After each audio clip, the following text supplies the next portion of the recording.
लाहौर की इंसदादी दहशतगर्दी अदालत ने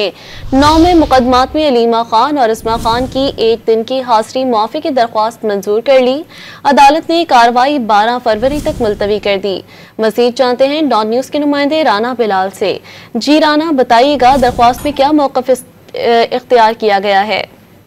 जी देखें, लाहौर की इंसदादी दहशतगर्दी की खसूसी अदालत ने 9 मई के 5 मुकदमात में बानी पीटीआई की बहनें अलीमा खान, उज़मा खान, इसके साथ साथ साबिक वफाकी वज़रा असद उमर, फवाद चौधरी समेत दीगर मुलज़मान की अबूरी जमानतों में 12 फरवरी तक तोसी कर दी है और आइंदा समात पर पुलिस को मुकम्मल तफ्तीशी रिपोर्ट अदालत में पेश करने के अहकाम भी जारी किए हैं और साथ ही साथ वकला को दलाइल के लिए भी तलब किया है। आज फवाद चौधरी, असद उमर समेत दीगर मुलज़मान जो है वो अदालत के रूबरू पेश हुए और उनकी हाजिरी जो है वो मुकम्मल की गई, जबकि बानी पीटीआई की जो बहनें हैं अलीमा खान और उज़मा खान वो आज अदालत में पेश नहीं हुई और उनकी जानिब से हाजिरी माफी की दरखास्त दायर की गई थी और कहा गया था कि आज बानी पीटीआई से मुलाकात का दिन है, इसलिए जो है वो इस अदालत में पेशी जो है वो